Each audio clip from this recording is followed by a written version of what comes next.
alaikum. Wa alaikum salam, Sheikh Imran. It's a great honor to have you with us. I'm talking to Biladul Mujahideen. Shukran.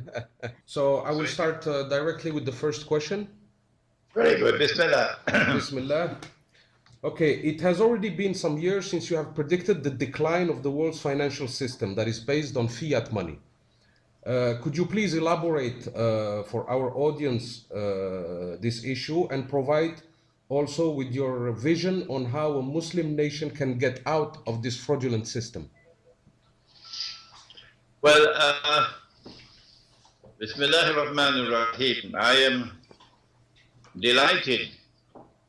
It's music in my ears to hear you describe it as a fraudulent system. Mm-hmm. Because the ulama of Islam, unfortunately, have not as yet come to that conclusion. Our ulama are in a fix because the books of fiqh which they study does not deal with the modern monetary system. They have no training, no knowledge of international monetary economics. As a consequence, they lack both the knowledge and the tools of analysis with which to be able to come to the conclusion that you have just arrived at, that the modern monetary system, which emerged out of the Bretton Woods Accord of 1944, and which collapsed in August of 1971, and which was then replaced by the new and the existing petrodollar monetary system, is bogus, it's fraudulent, it's haram, and it functions as a vehicle for the economic exploitation and financial enslavement of the masses around the world.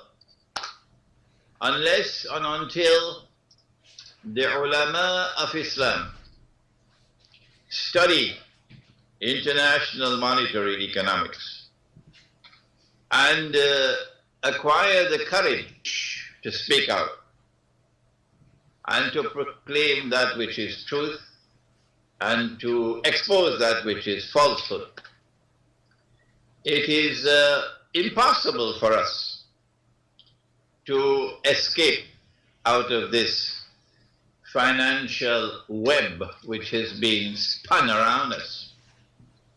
One last word.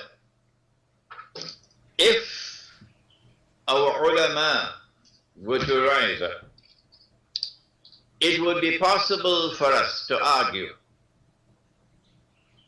that the Sharia of Islam cannot be enforced unless and until we restore dinar and dirham as money. And you cannot restore dinar and dirham as money while yet remaining a member state of the International Monetary Fund. The Articles of Agreement of the International Monetary Fund prohibit, mysteriously so, prohibit the use of gold as money. If you want to know why, you go to ask a gentleman named Dajjal. He will tell you why.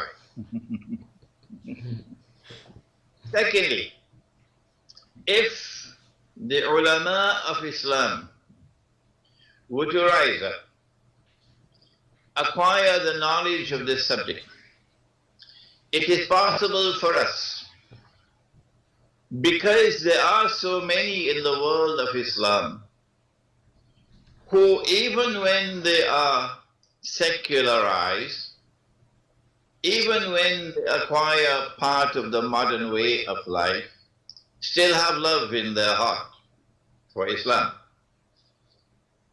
True. Still have love in their heart for moral values, for what is right and what is wrong, for what is just and what is unjust. They have it in their hearts. And so it would be possible for us to argue that if someone were to offer to pay an amount which is due in a business transaction, to pay an amount which is due in dinar and dirham. I owe you so much money because I bought goods from you, and I offer to pay you in dirhams.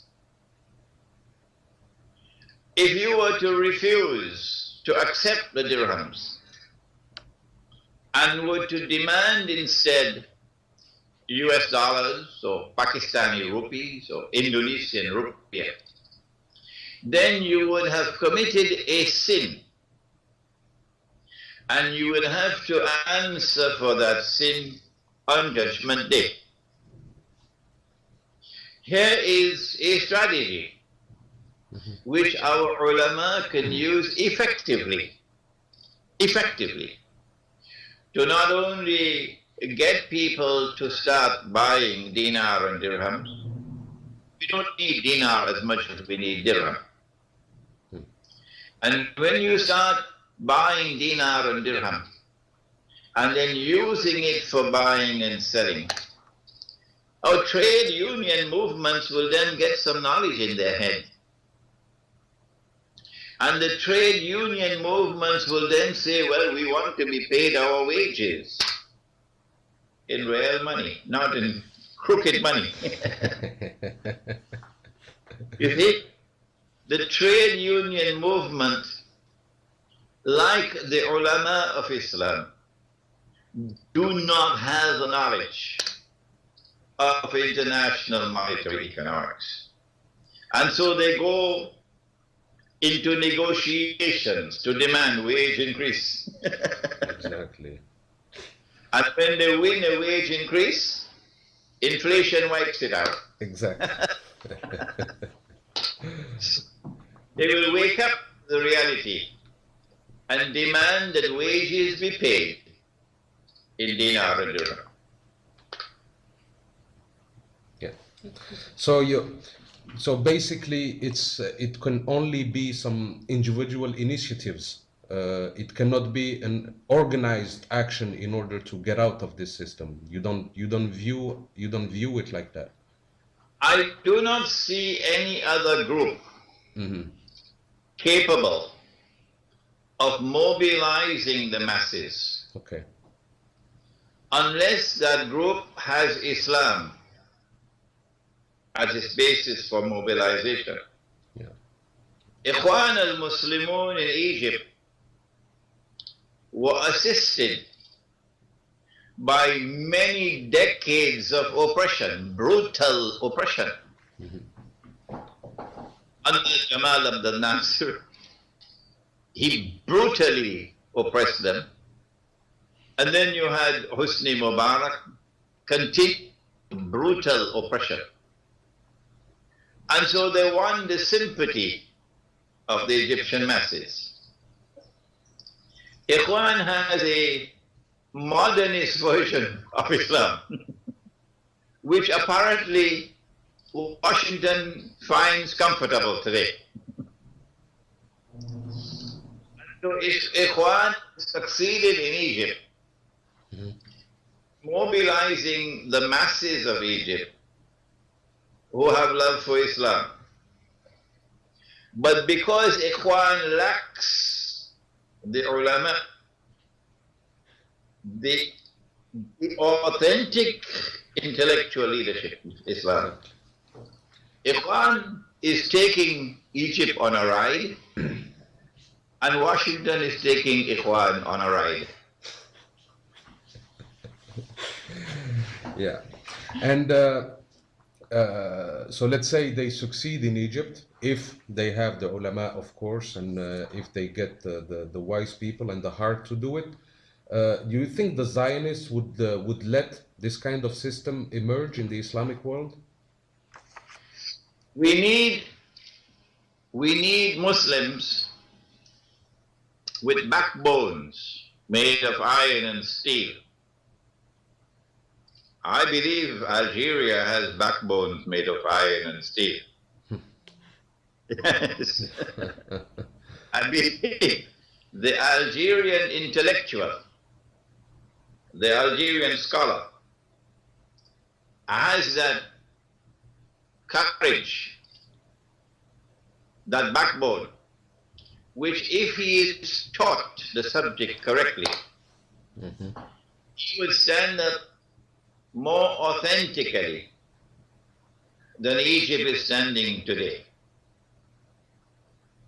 So there is hope in Algeria. I am surprised. I am not Arab.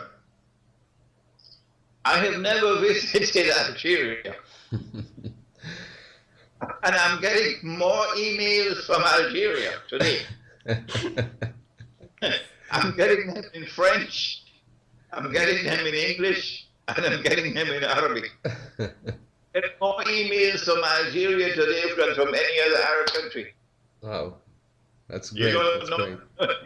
great. Yeah, a lot of people follow you here. And I'm getting emails from both brothers and sisters. The women, some of them young women, are just as interested in making contact with me and discussing the problems as the men are, which is a good sign. Great, great. So, Sheikh Imran, I have a question. I don't know if you heard about it. I mean, maybe it was a rumor, maybe it was true. It's about Muammar Gaddafi's project to reinstitute the gold dinar in Libya. If that was a real case, do you think that was the reason for having him for his execution, or there is something else in your point of view? Well, first of all, prior to the armed uprising in Libya, we were never told about these plans for the gold dinar. Okay, okay. We did not know that Libya had a substantial amount of gold reserves in Libya itself, which is a good sign. When the IMF prohibited the use of gold as money,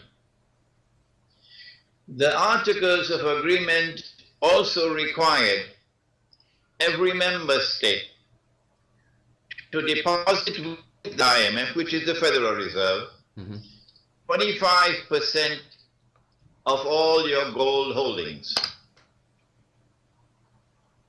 This was international law. And when you deposited that 25%, then the Zionists knew how much gold you had. Yeah. Then the IMF rules prohibited you from buying or selling gold without disclosing it to the IMF. Where were the ulama of Islam? Drinking coffee? What will you do with your gold that you have when you cannot use it as money? It's just lying there.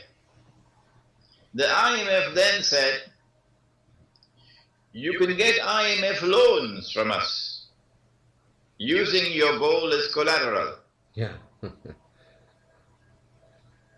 And you'll get the IMF loans at concessionary rates. Number one, where did IMF get money from? The United States is the biggest contributor to the IMF. And as a result, the United States has a controlling interest in the IMF. The US dollar is a petrodollar. It has no link with gold. Nope. All that you need is a printing press and paper and ink. Ink. That's all. Printing press, a paper and ink. France cannot do it. Germany cannot do it. Britain cannot do it. Only Uncle Sam. Only Uncle Sam. So they make money out of thin air. They create wealth out of thin air. And then they want to lend that to you on interest. And you can borrow from them using your gold as collateral. So the trap was set. Yeah. That countries will send more and more of their gold. So the 25% will become 40 and 50 and 70%. So they can use that gold as collateral, thinking that the gold is safe. And when you want it back, you can get it back. You just have to pay the loan. Today, Germany is under pressure to bring back its gold to Germany. The Federal Reserve and the IMF refuses to send it back. It's called repatriation. The German government then demanded an audit of its gold, just to confirm that it's That there. is still there. Okay. The IMF refused. Refused. Okay? So Gaddafi has to be credited if he did the sensible thing of bringing back as much of his gold as he could to Libya. Hugo Chavez is doing that in Venezuela. Exactly. This is a sensible thing. But to use gold as money, to bring dinar and dirham as a monetary system, we never heard a word of that. Not at all. Okay. Until after he was overthrown. Okay. What was the reason for the overthrow of Gaddafi? There are many different reasons. They planned the Arab Spring. I agree. 4 years in advance. This is not the first Arab Spring. The first Arab Spring took place 100 years ago, and it brought the Saudis into power. Okay? It removed the Ottomans. This is the second Arab Spring. And they were sending weapons to Benghazi in preparation, long years in advance. Who it is who was functioning as the conduit for weapons to reach Benghazi? Answer, it had to be spirited from Egypt. Exactly. From Egypt. Who it is in Egypt who helped and facilitated NATO to bring those weapons into Benghazi? I think Ikhwan has some answers to give us. I don't want to say anything more. Okay. I have to say anything more. There's something called a quid pro quo. Why did they want Libya? Answer, among the different reasons is one which is located in Ilmu Zaman, or Islamic eschatology. Eschatology is a branch of knowledge in the English-speaking world, in the French-speaking world, eschatology. But eschatology is not recognized as a branch of knowledge in the Arabic-speaking world. We do not have courses of study on Ilmu Akhir Zaman. No. This is just by the way to our studies in fiqh and in Sharia and in tafsir. Kitab al-Fitan. It's just another chapter, not a branch of knowledge. But I have devoted attention to ilm akhir zaman. And as a consequence, I came to the conclusion that the central figure of ilm akhir zaman is al-Masih al-Dajjal. Yeah. And Ya'juj and Ma'juj. Al-Masih al-Dajjal cannot claim to be al-Masih. The Jews will not accept him as al-Masih unless and until Israel replaces the United States as the ruling state in the world.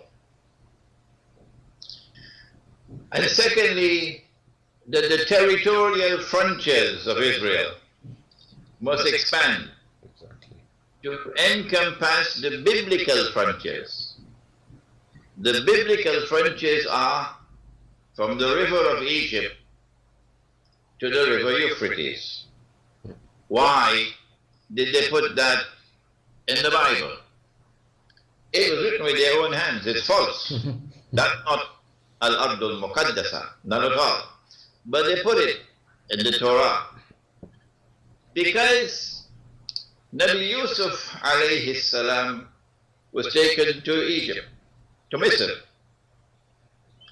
And then Nabi Yaqub alayhi salam and Banu Israel went to Egypt. And they lived in the eastern delta. At that time, only the eastern delta was known as Misr. Today, the whole of Egypt is known as Misr. But when the Quran refers to Misr, it is not referring to the whole of Egypt. Eastern delta. It is referring to only the eastern delta between the river Nile and the Red Sea. Because Banu Israel lived there for hundreds of years, because the Anbiya alayhim salam lived there, Yusuf alayhi salam, Yaqub alayhi salam, Nabi Musa alayhi salam, Harun alayhi salam, they came to the conclusion that this is a part of Al-Ardul Muqaddasa. And because Banu Israel were taken to Babylon, and they lived in Babylon for centuries, and Anbiya alayhim salam went to Babylon, where they lived with them in Babylon, they came to the conclusion that that was also a part of Al-Ardul Muqaddasa. And so, Israel, when we study the subject from eschatology, Israel has to expand its territorial frontier to encompass the eastern delta of Egypt and Sinai. The only way Israel can do that is by launching a ground invasion.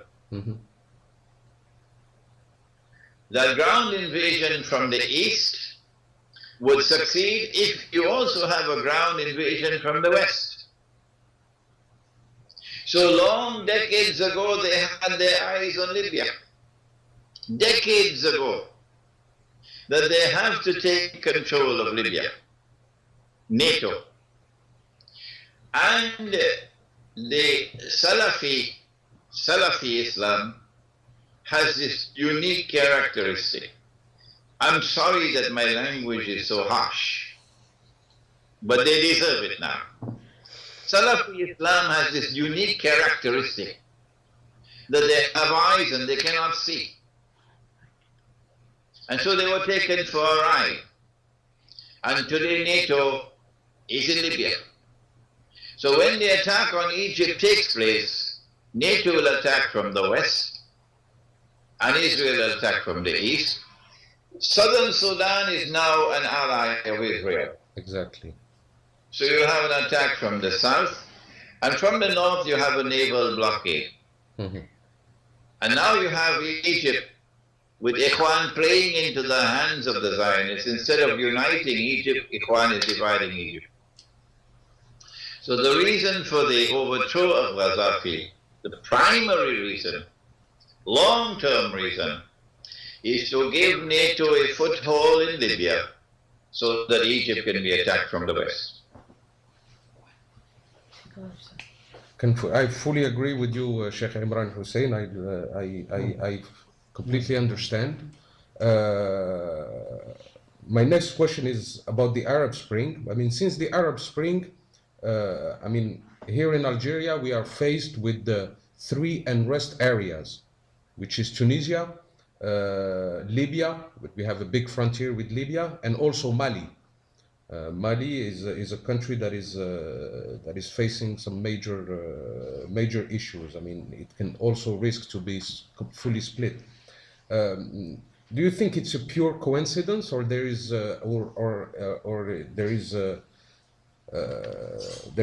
probably a plan to destabilize Algeria also? Okay. There's another reason why Libya was attacked. Mm-hmm. That's oil. They wanted the Libyan oil. Yes. They wanted to control Libyan oil. And they now have that control.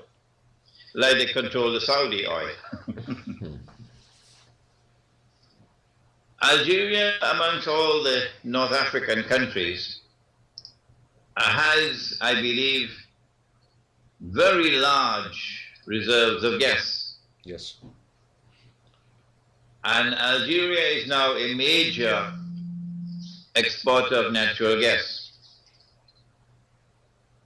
Algerian natural gas is going to Europe. Yes. To France. As a consequence of your gas reserves, and also as a consequence of the fact that there is some measure of stability in the society in Algeria. Some measure of stability. Mm-hmm. It is very easy to understand that they will not allow Algeria to remain as it is. No. They will devise a strategy to bring internal unrest, to bring chaos to Algeria. They will devise a strategy for regime change so that they can take control of the gas reserves. If the gas reserves are now under the control of Algerian nationalists who put Algeria first, tomorrow is going to be differently, like Libya.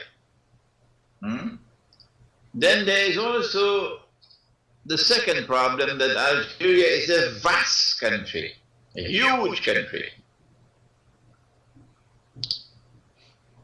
And that requires them to devise a strategy for the breakup of large Muslim countries into small statelets. Don't be surprised when Egypt becomes 3 or 4 different countries. Don't be surprised when Pakistan becomes 3 or 4 different countries. And these small states can easily be controlled by the hegemonic power. In Pakistan, of course, the hegemonic power is India. In Egypt, it will be Israel. Saudi Arabia and Qatar, of course, as allies of Israel. Exactly. I do not know enough about Algeria and about Morocco and Tunisia to be able to fathom their thinking. But what is happening in Mali appears to me to be sufficiently important to deserve careful study. And I lack the tools here in Malaysia to be able to make that study of what is happening in Mali. But I'm sure that your scholars in Algeria, when they know that the plan is to break up Algeria and to take control of the gas reserves, they will be able to understand what is happening in Mali from a different perspective here. Well, the population here in Algeria, they are aware because of what we lived in the 90s. I mean, in the 90s, Algeria was a target from Salafis and also some, I mean, Islamic fanatics that created some major problems here in Algeria. And do you think that this the destabilization that Algeria lived in the 90s was a part of a lab for the future Arab Spring in terms of destabilization method? Because what happened in Algeria in the 90s was repeated in Egypt last year. Okay. Many people have suffered sufficiently. In the case of Algeria, it was brutal French colonial rule. And the Algerians are a proud people, and they resisted French colonial rule. And when they suffered as much as they did under French colonial rule, then there was a longing in their hearts to return to their original roots. Ahmad bin Bella emerged in the 1960s as a very popular leader. I was a young man at that time, and Ahmad bin Bella took North Africa by storm as a popular leader. And then came the time of Hawari Boumediene. But the leadership was similar to Jamal Abdel Nasser in Egypt. It did not reach the core of the people, their hearts. No. In order to reach their hearts, you've got to touch the world of the sacred. You can't do that with a secular ideology. Okay? North Africa is essentially spiritual. A Salafi version of Islam will not win their hearts. No. No. They're very spiritual. This is part of Africa. I think Algeria and Morocco didn't get it from the Arab world, they got it from Africa. Exactly. The African has its roots in spirituality. The Indian and the Persian from Iran, they have the intellectual power. And you had great scholars coming from India and from Iran. But Africa had this beautiful roots of spirituality. And that was retained in North Africa as Islam. So Ahmad bin Bella, Hawari Boumediene, they could not succeed in penetrating the hearts of the people to satisfy them, because you have to do that by touching the world of the sacred. The Salafi could not do it. No. You need an articulation of Islam which is intensely spiritual, which is dynamic, which is courageous in opposing injustice in the world and oppression in the world. Yes. And when you have that in Algeria, you'll be able to offer a leadership role in Arab affairs. Many people have been asking me, I constantly get these questions, what is the place of Algeria and Morocco and Tunisia in Akhir Zaman? You will be surprised the number of emails I get. I wish that your journal will give this answer to that. that Algeria, Morocco, Tunisia, Libya, that is Libya before this revolution, this uprising, you have a role waiting for you to articulate an Islam that is intensely spiritual,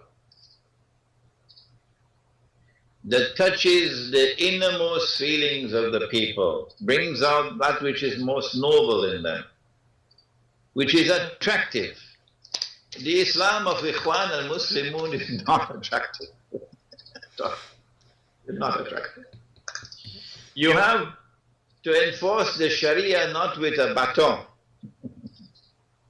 You have to enforce the Sharia in such a way that you're able to demonstrate its superiority over every rival.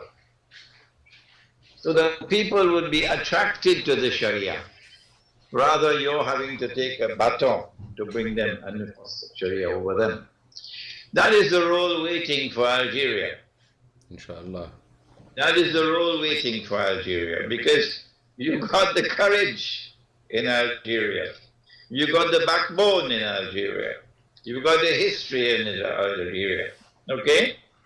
And all that you need now is the scholars who will be able to present that version of Islam, which cannot tolerate injustice and oppression. Not at all. Never. And which sees with two eyes. Dajjal sees with one. This is not eschatology. This is epistemology. To see with two eyes. Dajjal sees with one. He's blind in the second eye. Meaning he is internally blind. That is Ikhwan today. I'm sorry to say it. So if you can develop that scholarship in Algeria, which combines external knowledge with internal knowledge, then you'll produce people who will walk in the path of Khidr alayhi salam. That is the role that's waiting for you in Algeria. Thank you. Inshallah, inshallah. And we count a lot on you. I hope you will honor us in a visit to Algeria that we would like to organize to get that something starting from the scholars once they see you. I'm delighted to visit Algeria and Morocco. The problem I face is that the only language that I use for lecture and teaching is English. Je peux parler français un peu, tout petit peu. Comprendre. Mais c'est difficile faire une conférence en français. Exactly. I cannot express myself at the level of exactitude that I want in Arabic or in French. And I don't want to make mistakes. No.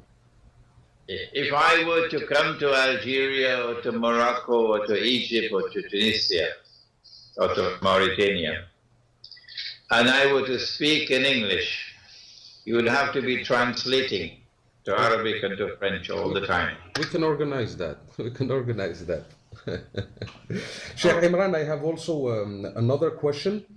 From an eschatological point of view, would the conflict in Syria lead to a major war between the East and the West? Yes, without doubt. I am of the opinion. In fact, this morning I met for about 2 hours with a sheikh from Syria, here in Brunei, and another Syrian scholar, 2 of them, for about 2 hours this morning. If the situation in Syria continues as it is, Bashar Assad is not going to last. Yes. If he collapses, if his regime collapses, then Syria will become another Libya. Meaning that NATO will gain a foothold in Syria. That will result in two implications. Number one, goodbye to Russia. The Russian naval base will be closed down and will become a NATO naval base. And Israel will be smiling. Number two, the Syrian support for Iran will be finished and Iran will be isolated. So all that Israel has to do is to wait. Time is on Israel's side. However, if they decide that they waited long enough, then there is a possibility that Turkey would invade Syria using some pretext. In order for Turkey to invade Syria, you need to have a deal, an understanding between Washington and Moscow. The Zionists can say to Putin, if you stay out, we will stay out. But if you enter the war, we'll enter, and then it's going to be nuclear war. So if you see Turkey attacking Syria, and Moscow does not intervene, the implication is that there's an understanding between Washington and Moscow. If there is no understanding between Washington and Moscow, Moscow will intervene. And once Russia intervenes, you got the beginning of what will eventually become what the Prophet ﷺ called the Malhama. The Malhama will have to be the war of all wars between the two superpowers, the American-led alliance and the Russian-led alliance. Gog and Magog is a very important subject for understanding the Malhama. But Gog and Magog or Ya'juj and Ma'juj is not taught. We don't have just teaching the subject. I mean, before I discovered your teaching, Sheikh Imran, I always thought that Gog and Magog were small people with big ears and... Yeah. It is very important for us to understand eschatology here. Our Prophet said, alayhi salatu wasalam, that we will make an alliance with Rome. Rome in the Quran is Byzantium. When Sultan Muhammad Fatih conquered Constantinople, then Rome shifted to Russia, to Moscow.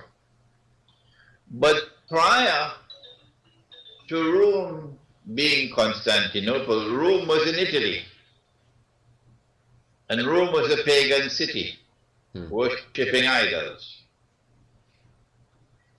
So when the Quran uses the word Rome, we know we're talking about Eastern Christianity, Byzantium. And the Coptic Christians of Egypt belong to Rome. And you'll make an alliance with Rome. But when the word Rome occurs in the Hadith, there is the distinct possibility that Rome in the Hadith could refer to either the Western Alliance, because it's pagan, it's still pagan today, the Catholic Church, or the Eastern Christians, which is now Moscow. So we've got to be very careful in studying the Ahadith on Rome. Gog and Magog are responsible for empowering the Western Alliance, and Gog and Magog attacked Russia in 1917 with the Bolshevik Revolution, and took a Russia which was Rome, which was intensely Christian, and transformed it into an atheist state, yes, the Soviet Union. And when it became the Soviet Union, then it became a superpower. Prior to that, Russia was never a superpower. No, Russia was just one more of the European powers. But once the Bolshevik Revolution took place in 1917, and Russia became an atheist state, Soviet Union, then came nuclear power, then came satellites, and air power. But look what happened when the Berlin Wall fell. Russia is now returning to Christianity. Yes. Whether it's Vladimir Putin or anybody else, it doesn't make a difference. This is what is happening in Russia today. So, a Russia which was Gog and Magog is now returning to Rome. And we Muslims are going to make an alliance with Rome. So watch Turkey. If Turkey attacks Syria, and Russia responds with an attack on Turkey, you have the beginnings now of what the Prophet ﷺ described as malhama. Islamic scholarship needs to devote attention to eschatology, to be able to understand and to guide on this issue. Remember that in the hadith of Sunan Abi Dawood, there is this hadith. Umran Bayt al-Maqdis, Kharabu Yathrib. Kharabu Yathrib, Khuruj al-Malhama. Khuruj al-Malhama, Fath al-Constantiniya. Fath al-Constantiniya, Khuruj al-Dajjal. This is the timeline. This is the timeline. So after the Malhama, there is the Fath al-Constantiniya. Mustafa Kemal did not want us to remember that. No. So they changed the name from Constantinople to Istanbul. And they made it illegal. It is illegal in Turkey to use the word Constantinople. You will be arrested. Yeah. Because they wanted the Turkish people to be brainwashed into believing that the prophecy of Nabi Muhammad has already been fulfilled 600 years ago. That's false. The Fathul Constantiniya is to come. It will come after the Malhama. And when it does come, after the Malhama, there will be no air power. No. All fighting will be on land and on the sea. So the Fathul Constantiniya after the Malhama is to actually allow the Soviet Union, Russia's navy that survives the Malhama to be able to get into the Mediterranean. The Fathul Constantiniya is going to break the backbone of NATO.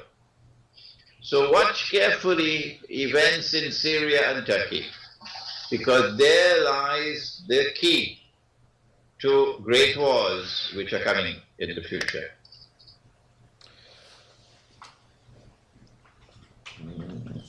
Sheikh Imran, you in your lectures you focus on predictions contained in the Quran and in many aspects of this life on earth. Could you give us some more examples?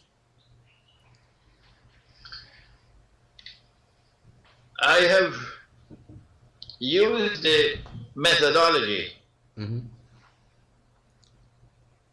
which was taught by Allah subhanahu wa ta'ala at the beginning of the Quran, when He said, and remember that Allah is not deficient in the use of language. No. So when he said, فَسَجَدُوا إِلَّا Iblis, 3 words. It is deliberately constructed like this, the sentence.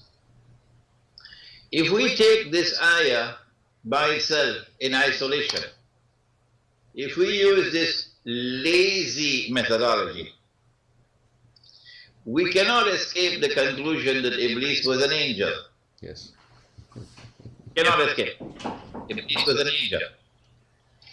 So this sentence is constructed like that to teach you a lesson in usul al-tafsir. It is when you go to the totality of the Quran, then you realize, but angels don't have any free will. Angels can't say no when they order. So if you give something, you say something to your wife and she says no, then she's not an angel.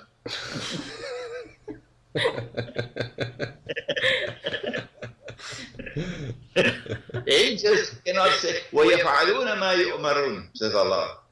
وَيَفْعَلُونَ مَا يُؤْمَرُونَ.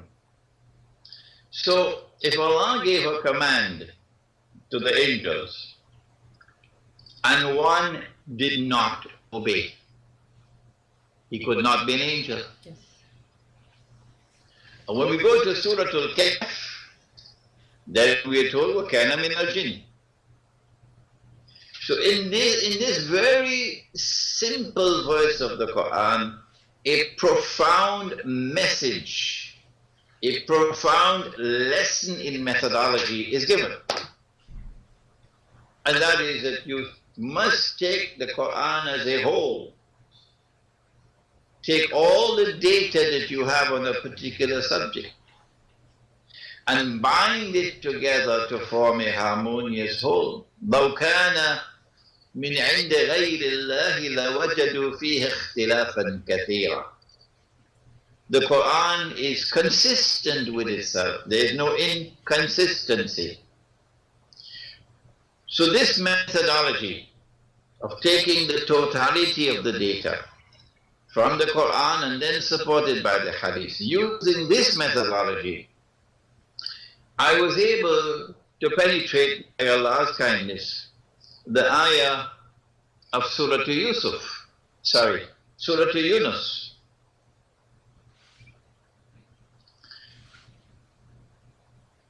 Fir'aun is drowning. And while he's underneath the water drowning, the veils are removed from his eyes. And he now recognizes he is not God. Previous to this, أَنَا رَبُّكُمُ الْأَعْلَى. So now he declares that I have faith in the God of Banu Israel underneath the water.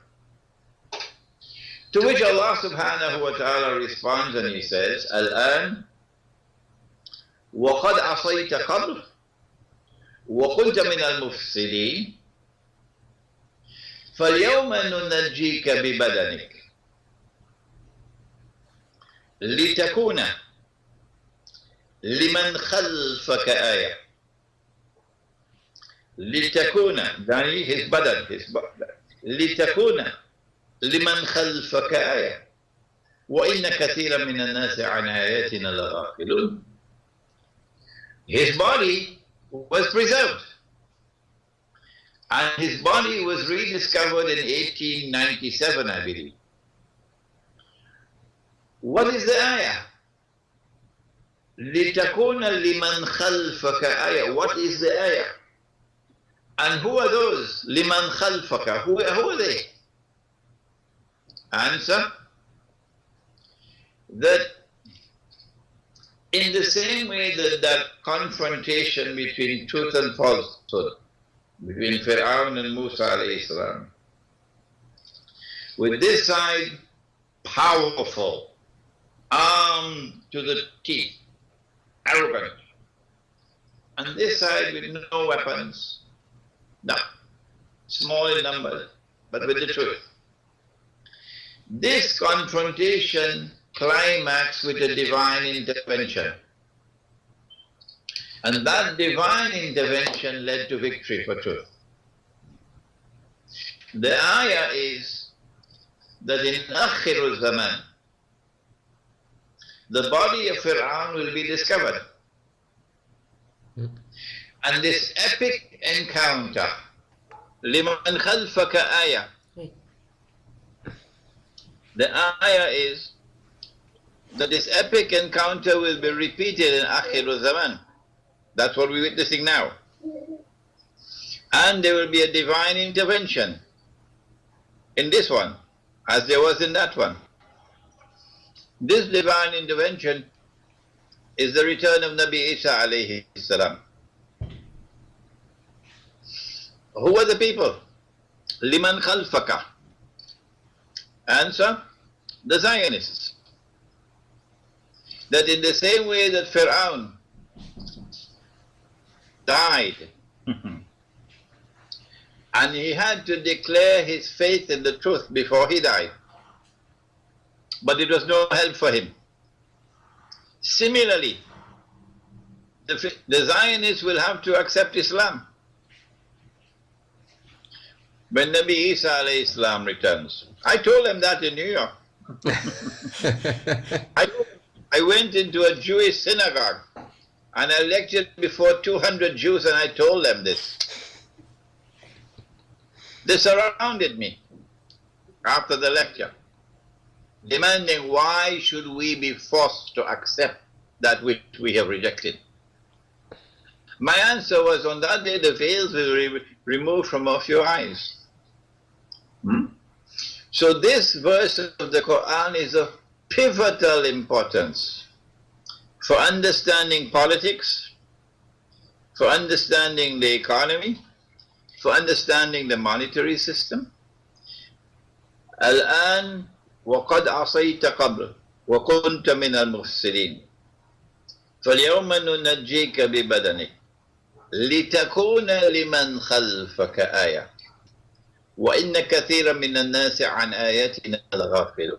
The body of Fir'aun was discovered in 1897. The First World War took place in 1914. In 1907, Britain and France put the chessboard in place. They put all the pieces in place in 1907 when Britain and France made an alliance with Russia. So from the time the body of Fir'aun was discovered, everything is falling in place. We are now in the countdown. This is the countdown of Akhirul Zaman. But Islamic scholarship is asleep. Yeah. I've given you one example of an ayah of the Quran. If I had the time, I will go to Surah Al-Ma'idah. يا أيها الذين آمنوا لا تتخذوا اليهود والنصارى أولياء. Not all Jews. No.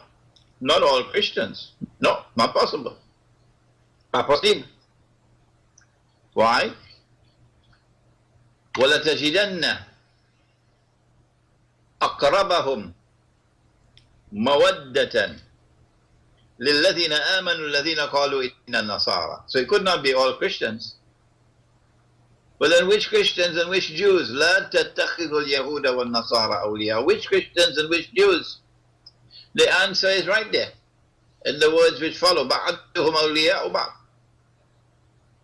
The Quran is saying that there's going to be an alliance between Christians and Jews. When that alliance takes place, and you see reconciliation between Christians and Jews, it is with that alliance that you are prohibited from maintaining friendship and alliance.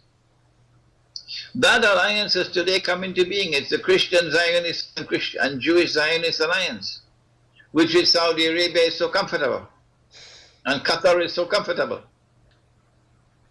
Every government in the world has to bow down before them. Every government, otherwise they'll destroy your economy. But Allah says, وَمَنْ يَتَوَلَّهُ مِنْكُمْ فَإِنَّهُ مِنْهُمْ. If you turn to them with friendship and alliance, and I don't expect that from Algeria, if you turn to them with friendship and alliance, you belong to them, not to us.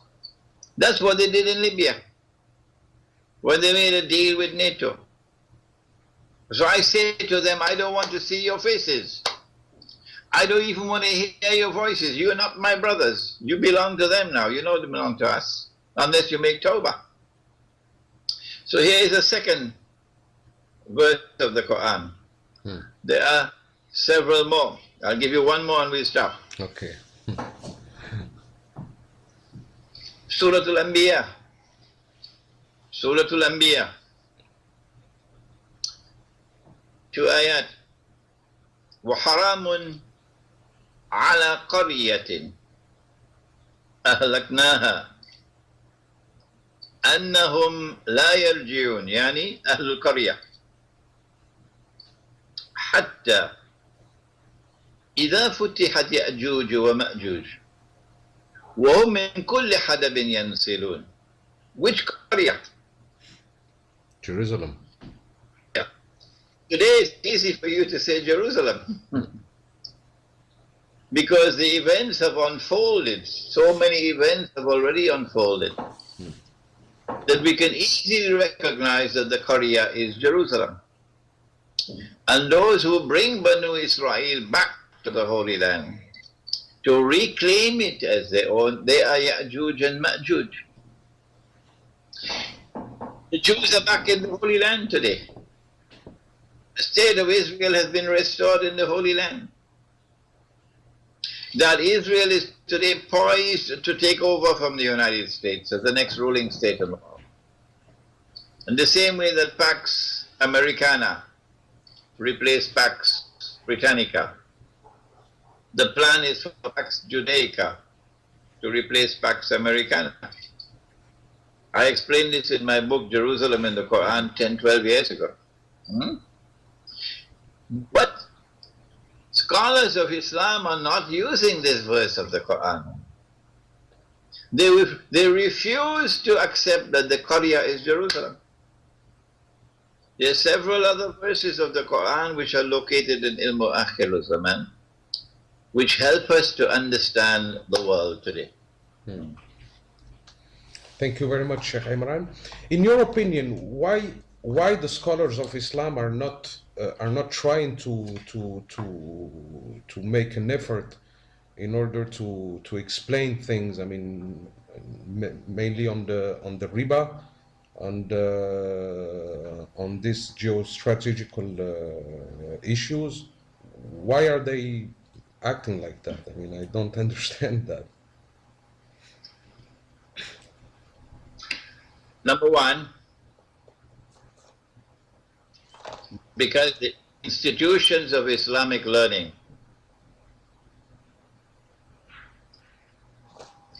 have become fossilized.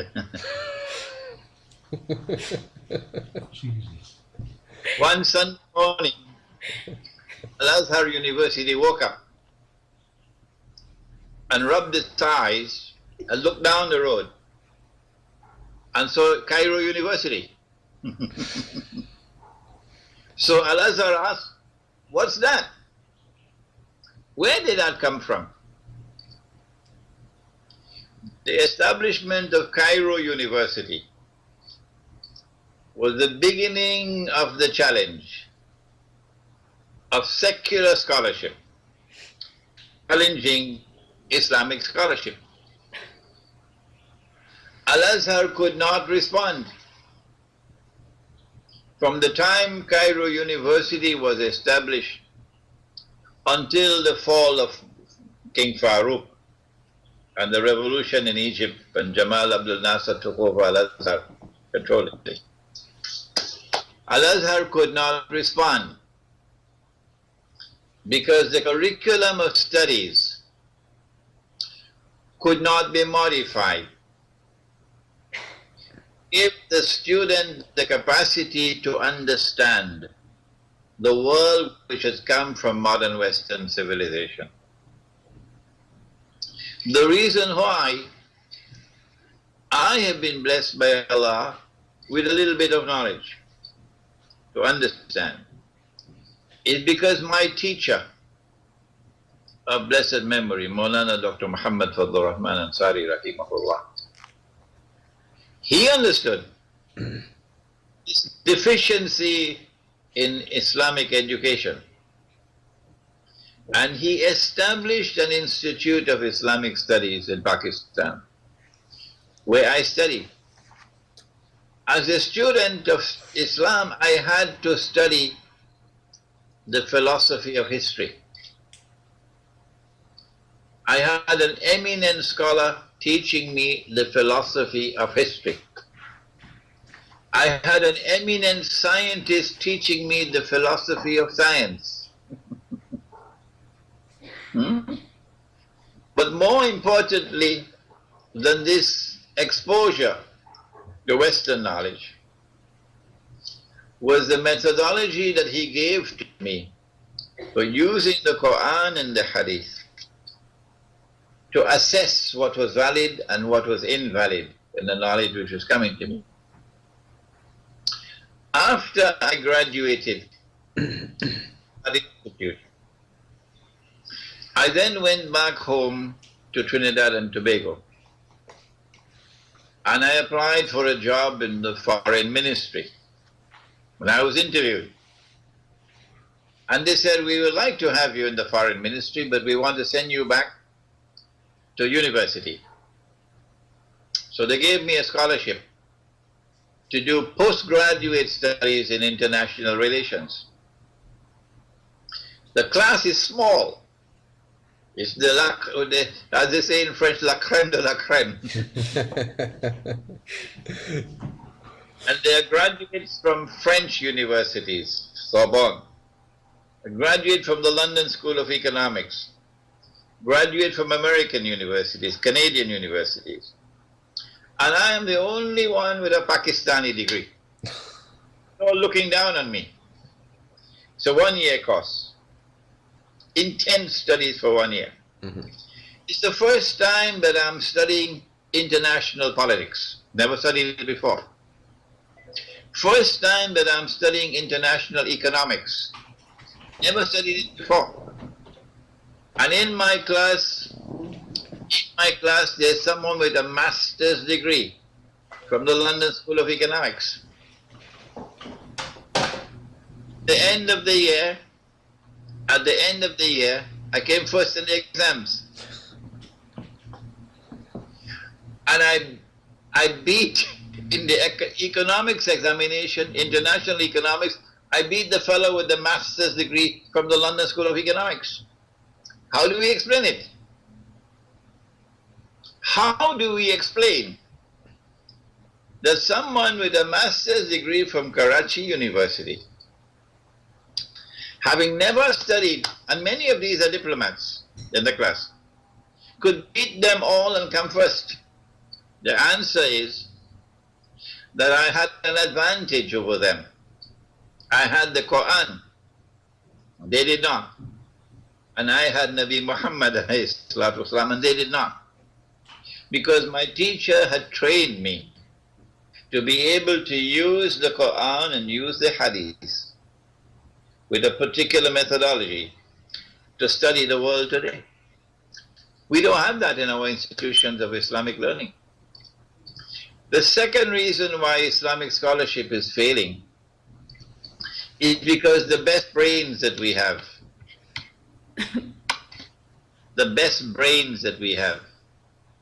they go to the United States, they go to Germany, and they go to France, the best. They go to MIT, Massachusetts Institute of Technology. They go to the Sorbonne. And those who cannot get into the best universities abroad, they'll go to the best universities in Algeria. And those who cannot get in anywhere else, then they come to study Islam. this is the third rate. Yeah. And then finally, there's the fact that Islamic scholarship doesn't give you money. You might get a job as an imam in a masjid. That's all. And you get a small salary. And you have to maintain your wife and children. So you cannot jeopardize your job. No. So you have to dance to the tune which is playing because of poverty. Where will you get that integrity of scholarship? That I'll stand up and proclaim the truth regard of consequences, without regard for consequences. I am able to do that because I earn my livelihood from the sale of my books. Alhamdulillah, it's sufficient for me and my wife to survive. So no one can play a tune for me and ask me to dance to it. No. If we can give our scholars of Islam that independence of livelihood, then they can muster the courage and integrity to stand up and proclaim the truth. I've given you 3 reasons there why we have this failure. Thank you very much, Sheikh Imran. It was full of teachings. Alhamdulillah that we've been able to do it today, and I look forward, inshallah, to the next time. Okay.